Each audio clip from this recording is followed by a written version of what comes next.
Good. I'm going live. Good afternoon, Franklin Township. Welcome to the January 11th edition of the Franklin Reporter and Advocate News Hour, the first of 2023. I'm Bill Bowman. I am what am I? I'm the co-publisher and the editor of the Franklin Reporter. How sweet we forget. And I'm joined today by PJ Parker, co-publisher and advertising director of said Franklin Reporter and Advocate family of media. Right, and we have an interesting program. I say that every time, but this really is going to be an interesting program. We have our Congresswoman Bonnie Watson Coleman joining us for a short time today, and we're going to be talking about what happened last week down in Washington in the House of Representatives when the Republicans had such a hard time choosing their speaker, and what she thinks that portends for the next couple of years. And the reason we wanted to talk to Congresswoman Watson Coleman is that she, even though those of us who watched it, like the political junkies like me, who watched it every day, and we got to see things we normally wouldn't see because there were no rules in effect at the time. And normally C-SPAN cameras are in a fixed area, so you really don't get to see what's going on with the individual members. But since there were no rules last week, C-SPAN's cameras went all over the place, so you could see people talking, intermingling, and stuff. But we couldn't hear what they were saying, obviously, unless you were a lip reader. And by the way, exactly. And Bonnie Watson Coleman was there. Right. But by the way, just as an aside, if you can go on, I think it's YouTube, probably. I'm sure they're on YouTube or maybe Instagram or TikTok. But there are some very funny bad lip reading takes on things that people said, and some of them are just hilarious. If you know what bad lip reading is, it's just like people, they'll take a video with no sound and they'll just look at how the mouths are being, the words are being formed, and they'll just stick words in there. And there are apps now that can even amplify. Oh, really? Yes, and it's really very, very funny. But anyway, I digress. Yes, and before we go any further, we do want to remind you that the Franklin Reporter and Advocate is Franklin Township's only independent news source. FranklinReporter.com, your 24/7 digital site, news as it happens, when it happens, and every story we have written for the last 9.5 years that we're here is archived and accessible to you at no charge.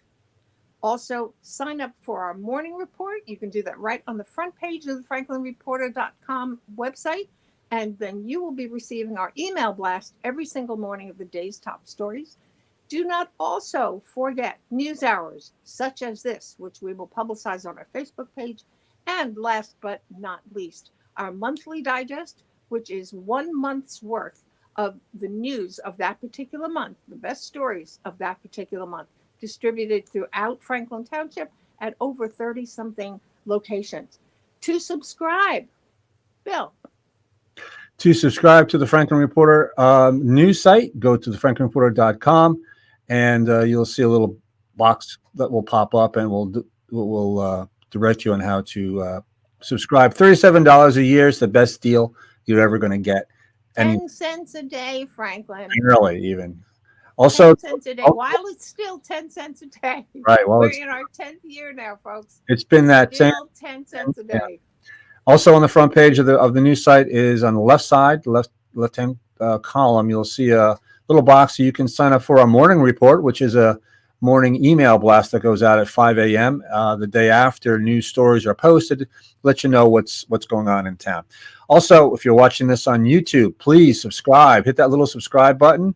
Subscribe to our YouTube channel. We really want to build that up. Also, ding that little bell that's on there so that you get you get notified when we have new material coming up on our YouTube channel. We will, as we always do, we simulcast our news hours to our YouTube channel and to our Facebook page. And Facebook's getting kind of wonky, man.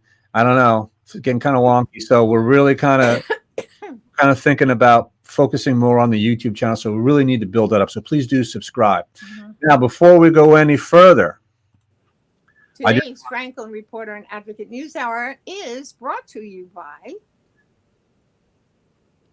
This news hour is brought to you by Nick and Robin White DeMeglio of the DeMeglio Home Team at Berkshire Hathaway Fox and Roach Realtors, the realtors with a heart. They treat every client like their only client and offer residential and commercial real estate services. You can reach Nick at 732-828-9403 or at nicholas.com@att.net. That's nicolas.com @att.net. And we thank Nick for sponsoring this and many other of our news hours and our live streams. Also would like to congratulate Nick DeMeglio on his recent election to the Chamber of Commerce of Franklin Township's presidency. Yes. So you'll be hearing a lot more from that group as it becomes a very viable, continues to be a viable source for businesses, professionals, organizations, and community organizations to network. Right. Okay, without any further ado, let's bring our guest, Congresswoman Bonnie Watson Coleman. Always Hello such there. a pleasure to have you here. We thank you so much for giving us your very valuable time to spend with us for a few minutes. Thank you. Thank you very Happy New Year to you too. Yes, Happy you New too. Year. You look very, very happy. Do we have any happy news to chat about? While we're alive, Yes. reasonably good health. I think that's really good news. That is good news. That is good news, folks. Again, if you want to post any questions, do so in the comments, and we'll review them and get to them as we see them. Congresswoman, Yepper. where do we start? What I mean, okay, you guys made history last week, right? It was the fourth or the 15th. fifth. The 15th vote, I think. 15th vote, but I think it was the fourth or fifth longest voting period to elect a speaker to the U.S. House of Representatives. Just when you walked in there that first day, when you walked into the chamber, did you think that this was what was going to happen? It was going to take this long? I don't think anybody thought it was going to take quite that long because actually we were pretty sure that he didn't have votes that first day. And we thought, well, perhaps, we went through a series of votes that night and then we went through a series of votes the next day. So I think some of us thought that he would have respected the institution enough to take his name out of the mix there, but he didn't. And so we endured 2 more days, and it was 4 days of voting, and it were 15 votes before we finally had a speaker. And the thing I guess that concerns me the most is that the media kept reporting that every time he was picking up another vote, they represented another concession that he was making. And that when we finally had the final vote, we were wondering, why would you want to be a toothless tiger?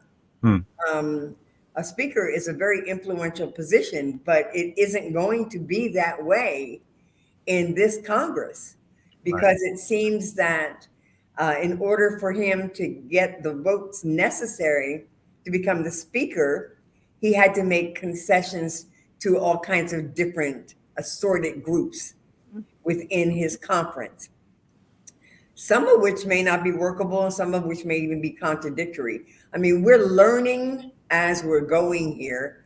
There's a rules package that passed, and we still aren't quite sure of all that's in it. There are some areas that are quite troubling to us, like one member could generate a situation to vacate the speaker's seat. That's crazy.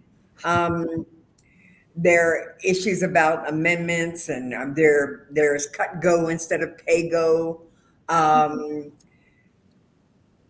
It's very concerning what I think is coming before us.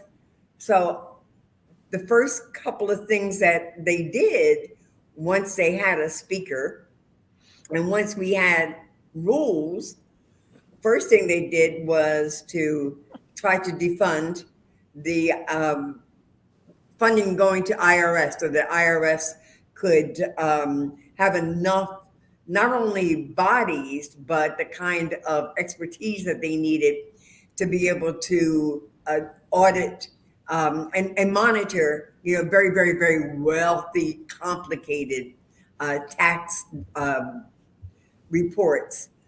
So that was like the first thing they did. And the second thing they did was create a select committee on the weaponization of the federal government, which is just sort of their revenge tool. So they're going to like investigate the investigators that investigated the investigations. And then they're going to try to discredit the FBI and intelligence and Homeland Security. And then the third thing they did was create this redundant, unnecessary committee to look at China and the competition in China, et cetera. We've already got those task forces in place. We think that this is just providing an expanded platform for them to engage in their anti-Semitism and other kinds of phobias that we think are not helpful in our diverse United States. And then today, we are debating a bill that protects pro-life entities from harm and violence. And, like we've already established a whole bunch of efforts to protect all kinds of entities, pro-life and pro-choice environments and providers against violence. But this does not pretend a very efficient and effective Congress. I don't think they're interested in policy. I think they're interested in politics and revenge. Right. And so instead of having what I believe and very strongly believe that we had 117th Congress under Democratic control that was about people over politics, this is about politics for power. Interesting. There she is. We lost PJ for a couple. She's back. I don't know what happened. All right. Okay. Can you hear me now? Oh, absolutely. You're fine. Okay. I wanted to go back to something you said, Congresswoman. You said instead of pay-go, they're cut-go. What does that mean? What is cut-go? What is pay-go? Well, pay-go basically was as you were looking to increase the funds associated with something, you needed to look for some place to get that money. How would you pay for it? And you could do that a number of ways, including, taxing billionaires that aren't taxed fairly or millionaires and big corporations.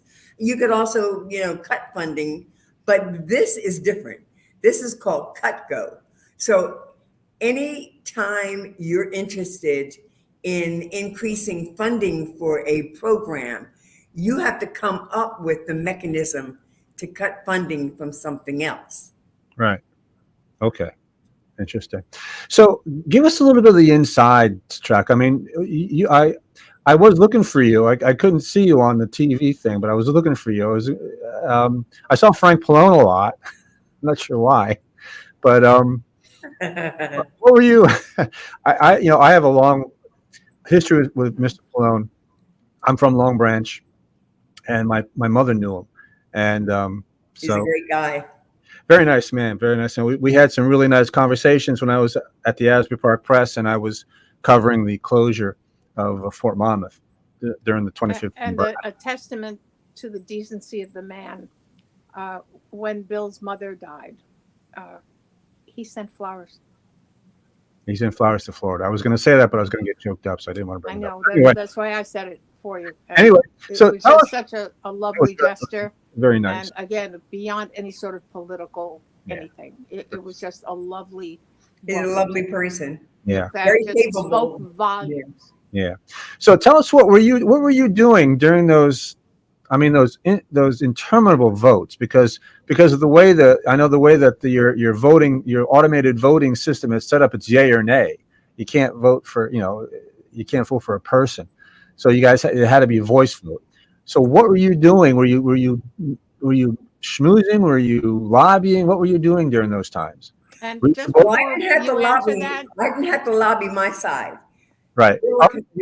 For 15 votes, there were 212 Democrats who could vote, and 212 Democrats voted 15 times for Hakeem Jeffries Right. to be Speaker. So there was no need for me to be lobbying on my side. However, I did encounter a couple of Republicans, and I said, why don't you all just give us 6 votes? Because you all can't seem to find your 10 and 20 votes. If you give us 6, we'll be sure that, we'll make sure that we're fair, as we were fair in the 117th Congress. So what was I doing? I was, I was there in the chamber. Other than going maybe to get some water or going to grab something quick to eat in the back room, I was sitting there. I was counting the votes. I was going through what I thought was their misery. Like, oh my God, how must they feel? This is terrible. Oh, boy. And I was wondering whether or not Kevin McCarthy would have enough respect for the institution to take us out of that misery, or take his people out of that misery, and allow them to present someone else as a possible speaker. But he so very much wanted that title that he gave up all of, I think, his power and authority. Yeah, and you still, I think I heard yesterday that the Republicans have kept secret most of those concessions, right? You still don't know what he gave up. Yeah. Everything isn't in the rules. Right. So we shall see as we move along what we can and cannot do. But I tell you, we're not going to be depressed or daunted or distracted. We had an agenda. The 117th Congress was exceedingly competent and effective. We got really good bills passed, really good support for families, whether it was lowering costs on prescriptions, ensuring that people could stay in their homes during the pandemic, making sure that we put money in the hands of people, and vaccinations in the arms of people, making sure that we pass a CHIPS bill so that we could do better at manufacturing here, creating jobs, the infrastructure bill, all of those things accrue to the benefit of the communities and the citizens that we have been charged to serve. And so there are things that we need to protect those things. We need to work with the Senate, who will be a stopping point for some of the craziness and the meanness that is going to leave the House of Representatives, because they've got this majority, but it's not going to get through the Senate. They're not going to be able to undo major legislation that has already passed. Right. Thank God we did an omnibus. Now we will have to confront this again in September, but in the meantime, God knows what's going to happen. I mean, at least they're going to probably lose one member in George Santos. Right. Or we don't know who else they're going to lose, Or whoever he is. Whatever his name is. We don't even know that. Yeah, for real. I was thinking maybe a week ago that he wasn't going to last till spring. But the past couple of days, I'm not sure he's going to last till the month, to be honest. He keeps saying he's not going to resign, but I don't know. It's very vehemently. Yeah, it's starting to come down on him. I don't know. He's going to stay there as long as McCarthy needs him. Doesn't need him anymore, though. I mean, they've got after the fact. They've got a 4 vote, and I guess his time is short. Yeah, I mean, McCarthy needed him for his vote to get to become speaker. Yeah, and as it turned out, he really did need his vote, because there's only one. He only had 1 vote to spare.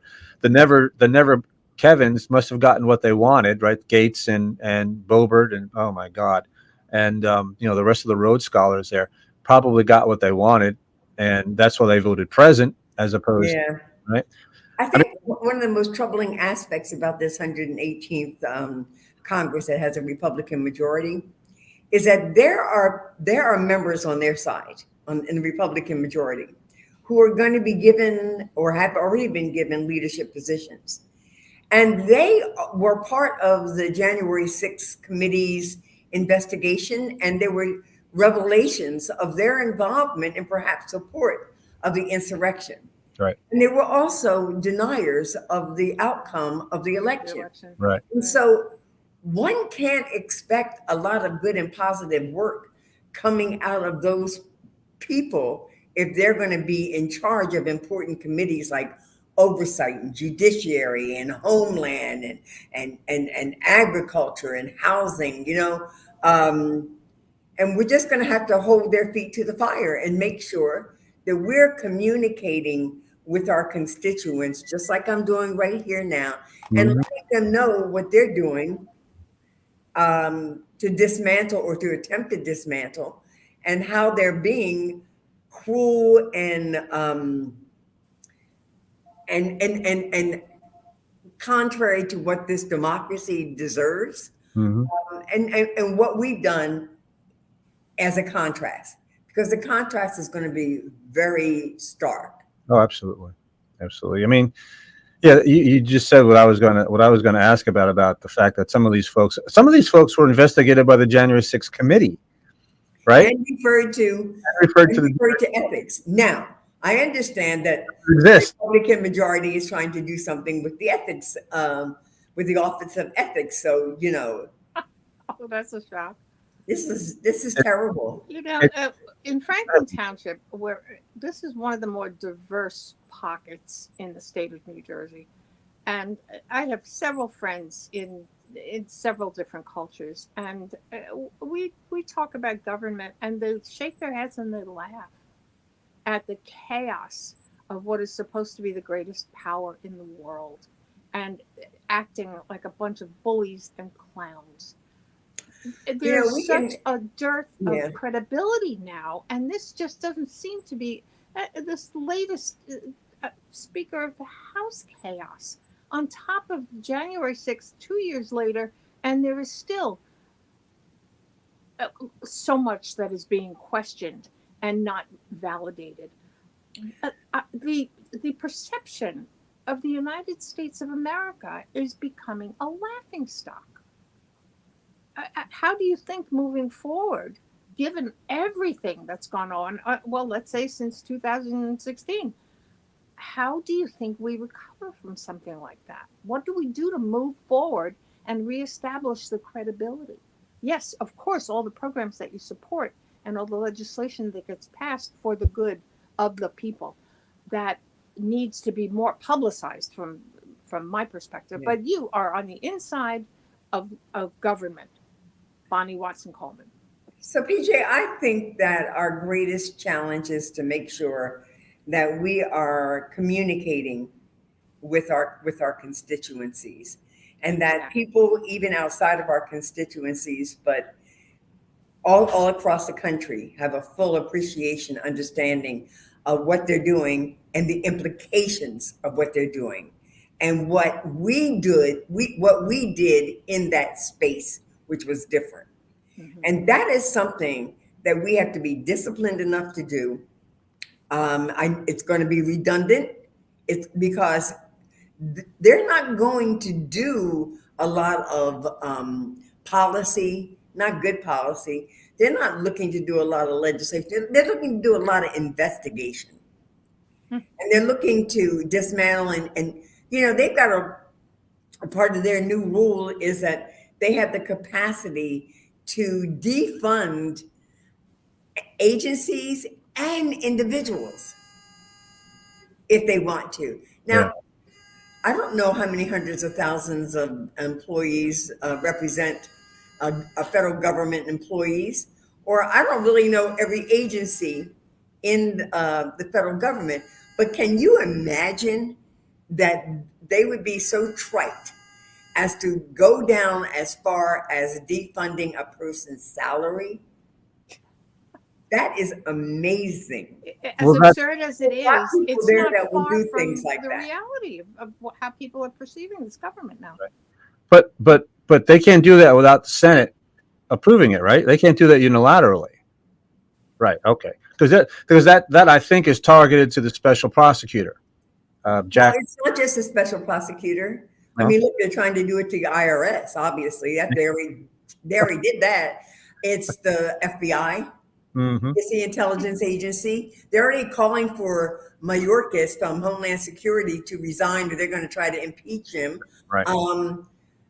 Wherever they're not happy, which is just about anywhere there is a responsibility for fairness and justice coming out of the federal government, they're going to harass. Mm-hmm. Mm-hmm. Is this just the current manifestation of the Tea Party? Is this just something that the Koch brothers started way back when Barack Obama was president? Are we still suffering from that nonsense, that turf? What do they call that? Not a turf party, I guess you call There's another word, but I'm Yeah, to use it. turf as opposed to grassroots. It's like a turf, whatever. But anyway, do you think that's what this is? Do you think that this is what we have wrought? This is what the Tea Party has wrought, and here we are with Boebert and Gohmert. Gohmert, if he's not one of the dumbest human beings I've ever run into. You mean Gosar? Gosar and Louis Gohmert. Is Gohmert still in Congress? No. It's just he's gone, right? Thank God. Yeah, Gosar's here though. And Devin Nunes, my God, there's a Rhodes Scholar. Yeah. So this is what I think, Bill. I think that, yeah, this is the outgrowth, and this is the latest iteration, and this is the Tea Party on steroids. With the Tea Party would probably seem to be a little bit more moderate than what we're dealing with right now. This is crazy. Yeah. This is crazy loony time. Yeah. That we're And laughing. if it were not, It's if really you know what, and if it weren't so serious, it would be laughable. It would be hilarious. This is the Congress of the United States of America. Thank God we have a Democratic controlled Senate right now and a Democratic White House. Or this, I have no idea how this country would. Oh yeah, now we have sane adults countering all. And before the crazies, not the crazies, but before folks come out and accuse me of being whatever I am, whatever they think I am, I'm not anti-Republican. I really am not. I have voted for Republicans in the past. I'm anti-crazy, and I am anti-American, and these folks, they don't. You're right. They don't want to govern. They want to rule, and they're terrible at ruling. And if they can't rule, they want to burn the place down. They want to do what Steve Bannon wants to do, and that's basically just burn the place down. He's just a flat-out anarchist. So I'm kind of glad you mentioned Steve Bannon, because he's one of the former president's closest associates. Yeah. And you see what kind of influence he's had in what was happening in Brazil. Brazil, right? Yeah. It's what the heck is going on? Not what we're supposed to be known for. We're supposed to be that beacon on the hill. We're supposed to be the country whose governance you aspire to. Right. Exactly. And that's Look not what's up happening to. in the House of Representatives. Let me be clear. I don't want people depressed. Right. That the people in the House of Representatives can turn this country upside down. Right. They can be mischievous, they can be evil, they can be disregarding, they can be undemocratic, but there is a Senate and there is a president and there are 212, soon to be 213, and to get rid of Santos, there'll be 214 Democrats who will stand up for people and the needs of our communities, eliminating poverty, making sure you have access to health care, making sure you have decent housing, making sure that you have decent jobs, making sure that you continue to invest in climate so that we can leave this climate and this environment to generations to come. Right. So I don't want, we're frustrated, and this is terrible that it happened, and we need to make sure it doesn't happen again anytime soon. They got 2 years. And after they stop fighting each other, they will try to do things, and we will try to stop them, but they'll get stopped by the Senate. Mm-hmm. And then if they squeak their way through the Senate, they'll be stopped by Joe Biden. Right. Right. Do you expect they're going to try? Do you expect they're going to try to impeach him? Of course. Yeah. Of course. And Yeah. anybody else they feel like, they got to do something. And Jim Jordan has no right to be on judiciary. No. He's got so much Bag. junk in his trunk, Yes. personal and professional, that he should stand up there and act like he has the capacity to be ahead of the judiciary or any other kind of select committee looking at the weaponization of the federal government. Hmm. He doesn't belong here, actually. No, he really doesn't. I was, I think last week was probably the most he's ever worn a jacket consecutively in his life. He doesn't like to wear suit jackets. Have you been knocked off any of your committees? Well, I have no idea. Oh. They haven't told us anything about the ratios on the committees yet. They're trying to figure out that themselves. I mean, after all of the deals he struck, he probably has to put everybody from the Freedom Caucus on everything they want, and that'll determine how many positions that we'll get. We don't know what the ratios are yet. Mm-hmm. I heard one committee was, I forgot which one it was, 6-3 Republican, which doesn't sound terribly. That might be a subcommittee, because I don't know any committee that's actually that small. Small. Okay. All right. Well, Or it might be a task force, something of that nature. Yeah. Okay. PJ? I'm trying to not harken back, but I can't help but harken back to the subject of accountability. When it goes straight up and down the lines, this business with Kevin McCarthy this week it was a circus. It was an absolute. Am I hearable? Now you are. Yeah. Okay. I'm not the only one who feels like this was just a disgraceful display in the highest levels of our government to conduct this Kevin McCarthy issue. Yeah. The way it was conducted. From an accountability institution factor. perspective, PJ, from a perspective of the institution, it was very sad. Exactly. It was very sad. But this is just the tip of the iceberg. This has been going on for a number of years now. And the accountability factor, when people, let's take young people who see that there's no accountability on the highest levels of government. Why should they be accountable to anyone? Why should they appeal to their own innate ethics and sensibilities to obey any of the rules? Because I think people are basically destroying decent. property and think nothing of going into a school and shooting at children. Well, because there's no accountability. If they're shot dead, then they're dead, but they don't think that they're going to be held accountable for anything. That has to have some sort of a segue line between what's going on our highest levels of what is supposed to be respectful institution. So one thing that I think that we should expect from young people is to recognize, because of what's happening here, how important it is for them to exercise their right to vote at the point that they are eligible to vote. Mm-hmm. And the younger people are paying better attention to what's government's doing. Mm-hmm. Some of it has been born out of what's happened in the school shootings and things of that nature. They're paying attention on about who does what in government.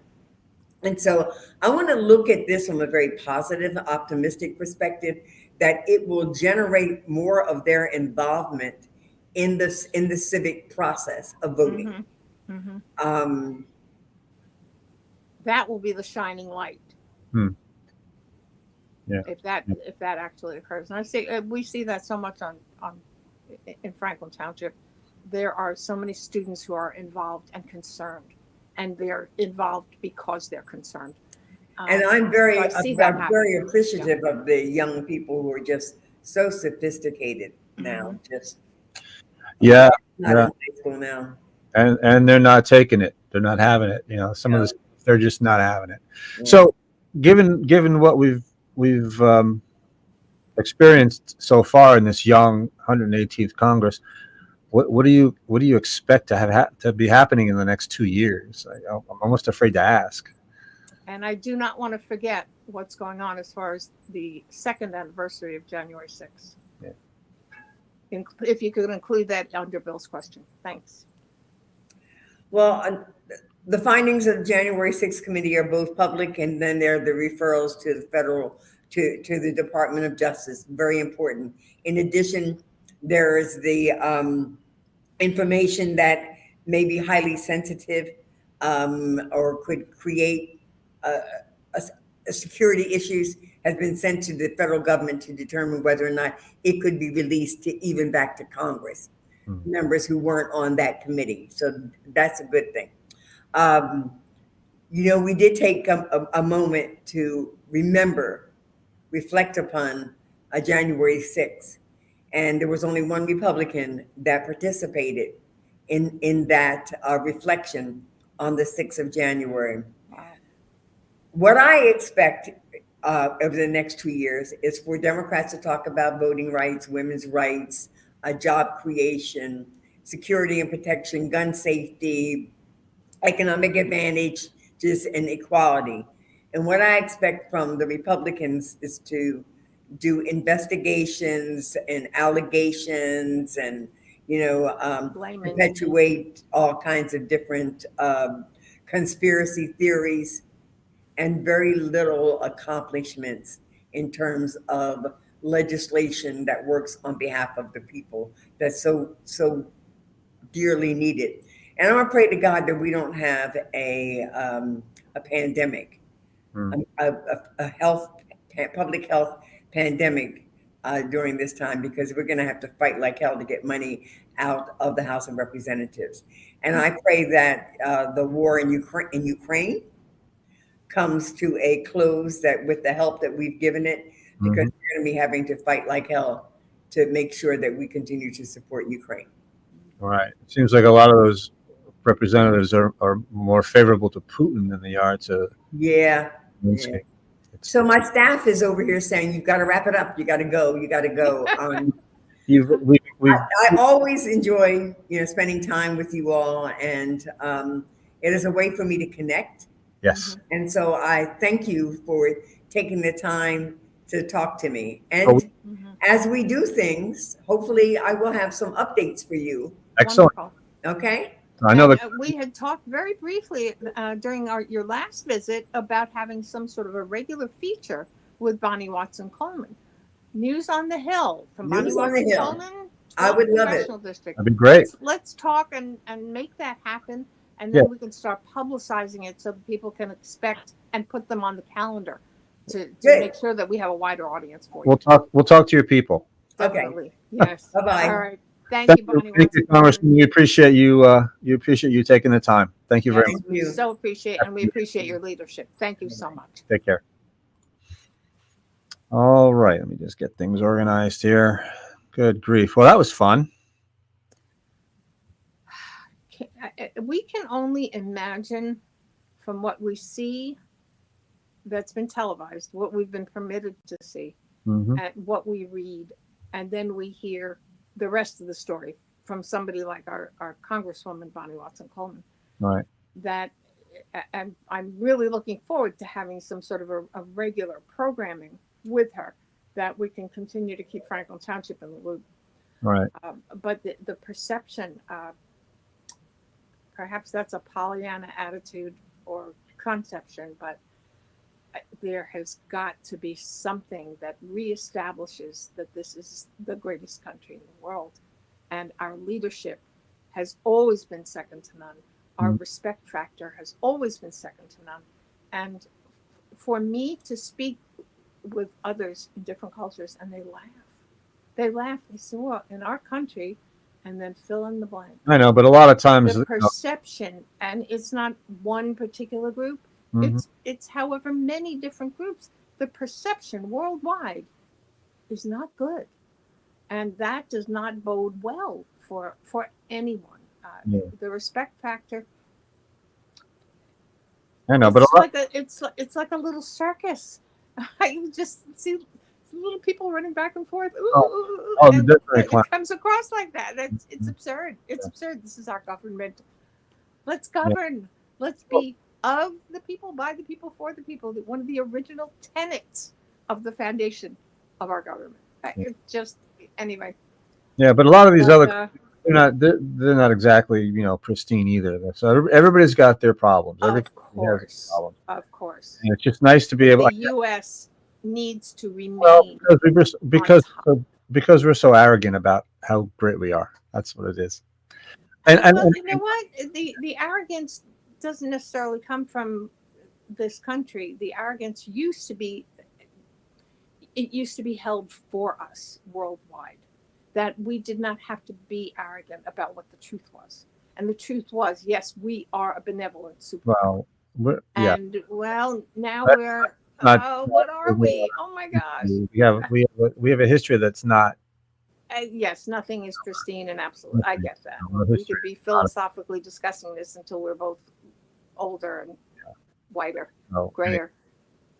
wider. Anyway, well, I just, and that was a hair color no, comment, folks. Nothing else. I just want to emphasize again that I am not anti-Republican. I'm anti-idiot, and it doesn't matter if it's a Republican or a Democrat or a independent or a Green. No, Greens are ridiculous. But anyway, I am not anti-Republican. Please don't take that. But I am. If you actively worked or supported people who are actively working to overthrow our government, if you question the validity of a free and fair election that has been tested 60 some odd times in the past couple of years, and I think there was just a Supreme Court case yesterday where they knocked something down that was someone else was trying to challenge the 2020 election, then you just should not be in a position of power. You should not be in a position where you're making rules for other people because you're not competent. And it doesn't matter if you're a Republican or a Democrat. I mean, I've had problems with Democrats too. As people know, we had problems with a Democrat here in town for a while. So don't go thinking that I'm some whack job liberal left winger who's totally anti-Republican. Like I said, I voted for Republicans in the past, and I'm very well may vote for Republicans in the future, as long as there are, the adult Republicans that we used to have, and not these Tea Party based kooks. And they're nuts. Some of them are just flat out nuts, and the ones who aren't flat out nuts are just stupid. I mean, basic research they do for things, and they just refuse to do it. And what I said was, what's going to happen? What's going to happen with these people like Boebert and Marjorie Taylor Greene and that ilk, Gates? What the heck? Anyway. They're going to overreach. They're going to overreach, and it's going to backfire. And it's going to be messy, and that'll be that. Guys like Santos, this guy Santos from Long Island, if that's his name, lied his whole life apparently about everything, And had not been challenged. And had not been challenged. Now the New York Times came out with stuff, and everybody else is coming out with stuff. He's got the Brazilian authorities after him now. I mean, and yet he's going to say, well, you know what it is? They get paid $174,000, and I'm sure he's never seen money like that before. So, that's a hard thing to walk away from. But anyway, I am not anti. But the point is, he should not have had the option to walk away to or walk away from. No, he shouldn't have. All of this falsity was well noted and well documented long before he took an oath. And they didn't. Now, those who administered the oath had all of this information before him. This is the horse is in the barn now. It's going to be a little harder to remove that horse. McCarthy needed. But the idea was, don't let him in the barn in the first place. You know X, you know Y, you know Z. Is this conformist to the ethics of this government? Yes or no? That was the criteria before the fact. Yeah. And now here we are. And now, oh my gosh. Yeah. It's just one more exercise in, oh, what a circus. A tremendous line from Evita. Oh, what a circus. But Anyway, we want to. Anyway, and just as long as we've been exposing our politicalness or lack thereof, I am a Republican. I'm a registered Republican. And I will proudly say that I vote party when party deserves my vote. I vote candidate. I vote issue. I vote stance. I vote ethics. I vote background. I vote record. And to me, your label, Republican, Democrat, liberal, independent, whatever your label is, if you have voted in a manner that is responsible to be bringing government of, by, and for the people to the people, you've been elected to serve, then that is the criteria.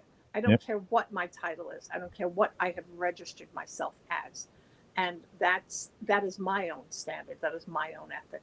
Whether you label that as positive or negative is your decision.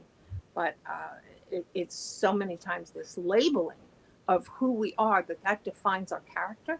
I think character needs to be the top tier in terms of labeling anyone. Yeah.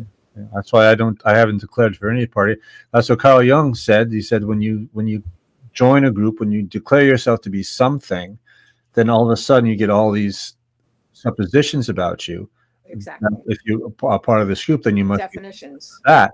And then when you go against whatever that is, if you're a free thinker, you go against that, then you're a sellout, right? From the Franklin Reporter and Advocate's perspective, we'll reiterate once again, we do not endorse candidates. No, period. Never have. We never have. In the actually, this is embarking on our 10th year, Franklin. My goodness. August will be 10 years. Yeah. 10 years. But we have from day one not endorsed a single candidate. And we open wide the doors for platforms to be spoken about and for debates to occur.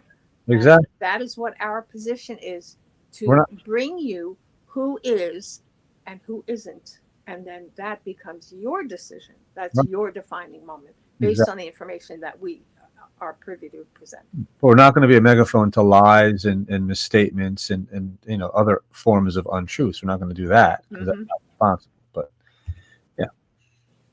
So, anyway, back to Congresswoman Bonnie Watson Coleman. She's always a breath of fresh air. She was at the actual January 6th insurrection, and she saw firsthand. Yeah, she had to be evacuated. There was a bomb placed. Forcibly almost evacuated.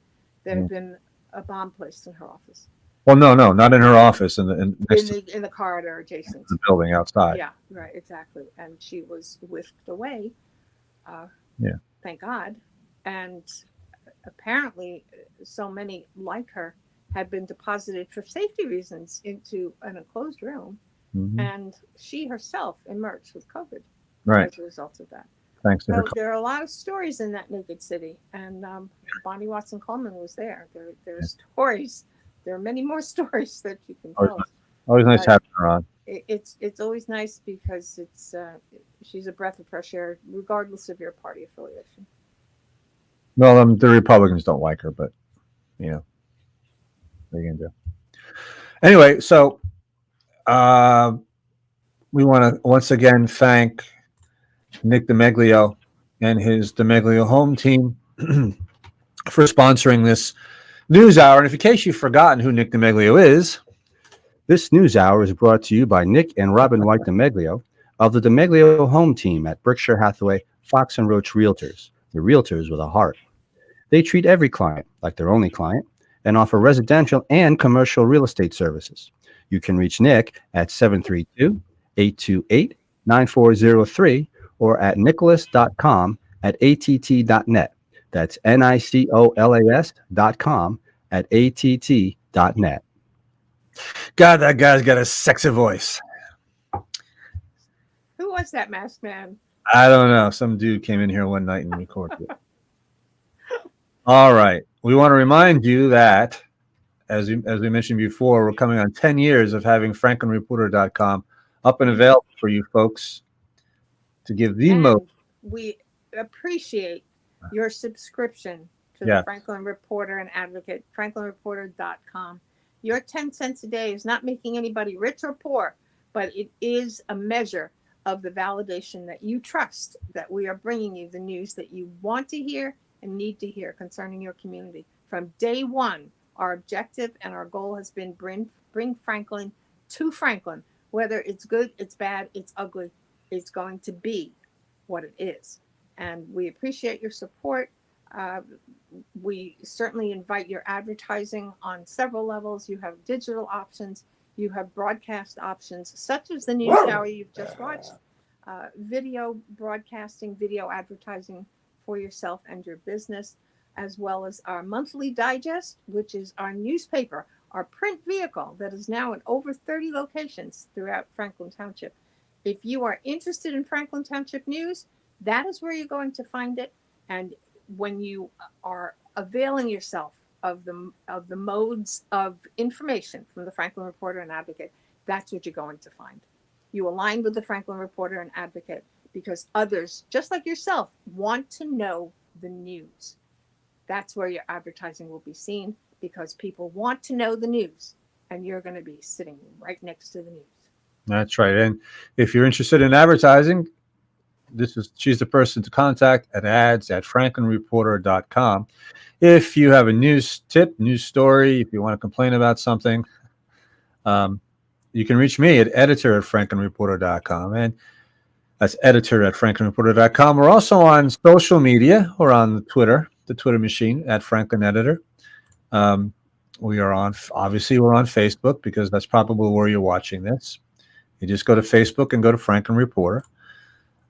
We are on the Insta, although it's off and on with Insta. Franklin_reporter_and_advocate. And we're also on YouTube, and some of you may be watching this on YouTube as well. And again, please do subscribe to our YouTube channel. Just hit that subscribe button underneath this video monitor, and then click that little bell because then you'll be notified when we are coming online with a new either news hour like this or maybe a live stream from the field. You never know. As I said, Facebook is getting kind of wonky. They keep changing things around. We keep having to scramble to figure out what the heck they're doing. And the YouTube has pretty much been steady for a long time. So I'm really considering moving more of the operation over to YouTube. So we are on YouTube, Franklin Reporter, or the Franklin Reporter, and then /videos, and you can see all of our videos. And also, I don't want to interrupt. You're next. Don't interrupt the TikTok. We are at TikTok, Franklin_reporter. I haven't been as active on the tiki-taki as I was prior, but people do look at it for news, believe it or not. Yeah. Moving rapidly along. What we also want to emphasize, Franklin, is that we are your Franklin news source, and as such, when you have something that you think is newsworthy and you want us to brag about something, either your kids won a science fair, or they're attending a special program, or they've graduated from something, or your puppy just graduated puppy school, whatever you think is newsworthy in Franklin Township, your Franklin Township, we want to know. Organizations, please tell us when you're having events well in advance of the event. So 5 minutes before the event, we're not getting a call. Oh, can you please cover this? It's happening in 5 minutes when we've got 10 other things back to back. It's just two of us. That guy, where are you? That guy and this guy. Just the two of us. We want to cover as much of Franklin Township as we possibly can, but we need to be scheduled. We need your help in establishing that schedule. Send us what you have well in advance, as much as you can help it. We always try to make accommodations if stuff pops up at the last minute. You know that we do that, which is why most of you, whenever you encounter either of us, say, oh, we don't know how you guys do it. You're everywhere. You're right. But we need to still plan so that we can be as much everywhere as we need to be to give you what you want. And that's news about Franklin. That's that. That should be that. Right. All right. I think that's going to wrap it up for this edition of the Franklin Reporter and Advocate News Hour. We're coming in at just an hour. Not that I'm ever at a word shortage. If you have an idea for a news hour, a topic that is not being covered, the resurgence of any sort of COVID, RSV, influenza, whatever you might think is an important topic that you would like to see explored, you would like to see us gather expertise in the fields and present them to you so that you, as a Franklin Township citizen, can be better informed. Please also, editor at franklinreporter.com, send your ideas and your comments, and Bill will respond to them. We appreciate your input. Again, you're Franklin Township.